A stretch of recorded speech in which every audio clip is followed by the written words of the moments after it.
Hiya folks, JD here, and today we've got this. This is the Helifar H803. Now, this is quite special. It's got obstacle avoidance on this. Right, okay, let's open this up and have a look and see if this is actually as good as it says it is. So, there we are. Right, this quad was extremely cheap. It came in at £23 for the whole thing. And when you consider you get quite a lot of accessories and 2 batteries and 4 huge manuals, right, okay, that's really not too bad. I saw it and I thought, do you know what, this is probably going to be too good to be true, but I'm going to give it a shot. Now, as the weather is turning, or starting to turn, I'm going to be doing quite a few more indoor copters, and even though this isn't strictly an indoor copter, it's an indoor-outdoor copter, I'm going to be flying this in both environments and seeing exactly what we get from there. So, let's have a quick look at this. Ooh, right. First off, that looks quite nice. I like that. So, ducted fan, tiny whoop, propeller guards on each of the propellers, as you can see here. These are quad propellers, so 4 blades on each propeller, and I quite like that. I find the quads work better than the tris, especially for the 65mm and under quadcopters. The body looks quite nice. It's, you know, your standard plastic affair, but again looks quite nice in the shape of a bird, perhaps. 2 black eyes at the front. All in all, though, the attention to detail on it is quite nice. The painting is quite nice as well. It certainly looks like a very nice little copter. I think this actually does look quite striking. Now, on the outside of these propeller, these ducted fans, you can see there are 3 almost like fins at the side. Now, this is the same on all 4 of these propeller, all 4 of these ducted fans.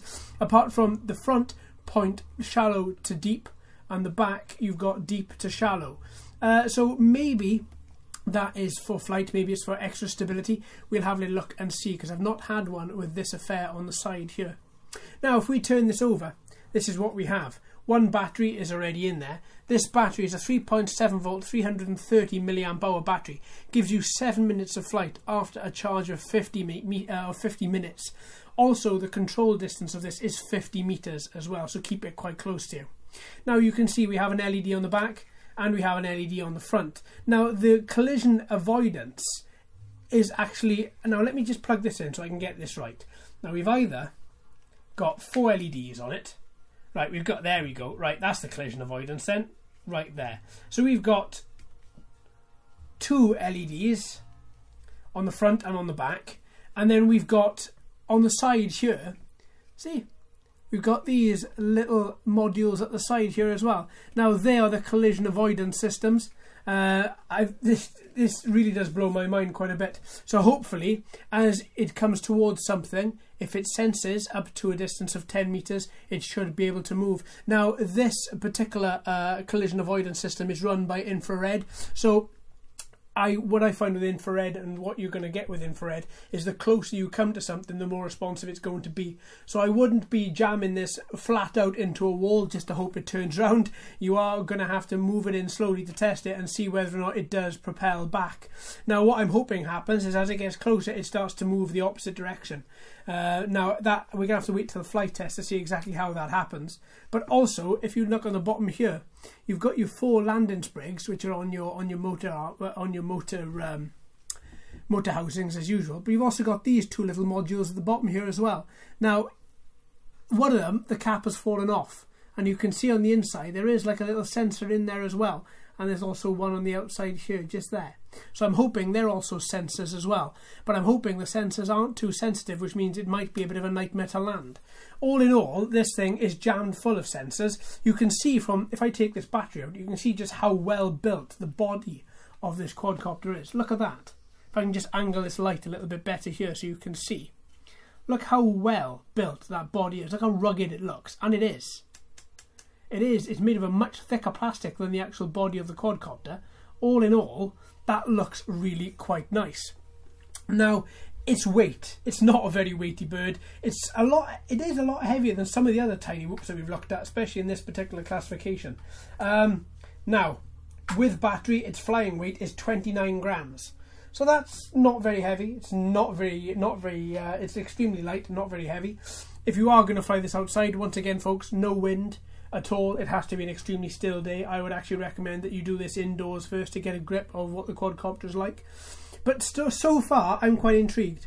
I think this is going to work quite well. I hope it's going to work quite well. If it does, then this is a fantastic quadcopter for a fantastic price. But we're going to have to see what that flight test is going to bring us. So let's put that to one side and let's have a little look at this transmitter. Okay, quite standard, looks quite nice. You've got quite a lot of buttons on the front here, including you've got automatic takeoff, automatic landing, you've got your trim buttons, headless mode, you've got your, your speed, high and low, so you've got 2 speed modes. Obviously you have altitude hold as your left analog stick is moving back into the centre there. Now on the shoulder buttons, on the left one, you have interactive sending switch. That's quite interesting. We're going to have to see what that does, as well as 3D flips and rolls. I'm guessing this interactive sending switch might be for the collision avoidance system, but we'll have a little look and see how that goes in a couple of days. And you've got 2 buttons at the side here, which apparently are dead buttons on this particular transmitter, but again, I'll double check that and let you know in the flight test. It feels quite nice. There's no, on the arms of the controller, on the arms of the transmitter, there are no little patches for you to extra different grips on the side, so it is very smooth. It does feel quite nice in hand. It is quite small as well, so it does fit very nicely. You can hit all of the buttons, including the shoulder buttons, no problem.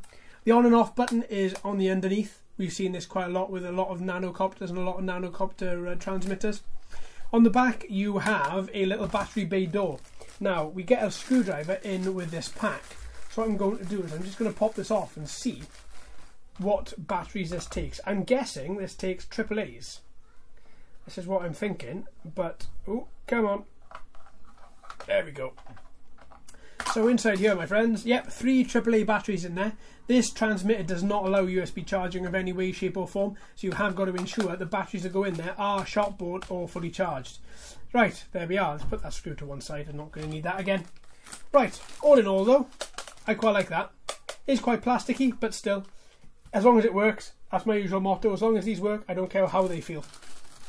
Inside here, your little accessory bag, you get 4 extra propellers, USB charger for your 2 batteries, as well as your motor tool to enable you to take off and put on the propellers, as well as you get a little screwdriver as we've just looked at. Then you get your spare battery. That's good, 2 batteries with this pack. And then we come into the realms of the manuals. So let's have a little look and see how we do. So they're all, yeah, there we are. They are all different languages. 3 of those are different languages, and here's the English one here. Now, as you open it up, oh, very, very nice. Look at that. It's actually, please replace the new propellers once these propellers are damaged due to crashes or collisions. It's actually written pretty well. It's actually written pretty well. It shows you here hand control, how to throw it by hand, how to get it to take off. It shows you what all of the buttons are, apart from the 2 dead ones in the corner. All in all, though, it reads quite well. Its diagrams are really clear. I like that in a manual, because there's nothing worse than having a tiny manual with a tiny font, a tiny typeface. You can't read it very well, but this is actually very, very nice. I like this. It goes into a lot of detail, and at the back you get your FAQ, troubleshooting sections. Nice. I like that a lot. Right then, folks, so what do you get in this pack? Well, of course, you get your quadcopter, your little Helifar H803 there. You get your transmitter, your accessory bags, your second battery, and all of your manuals there as well. There we are, folks. I hope you've enjoyed. Thank you ever so much for watching and listening. I've been JD. You've been fantastic as always. If you haven't already, please like and subscribe. Hello and welcome to all the new subscribers. I hope you're enjoying the channel. So until next time, my friends, happy flying.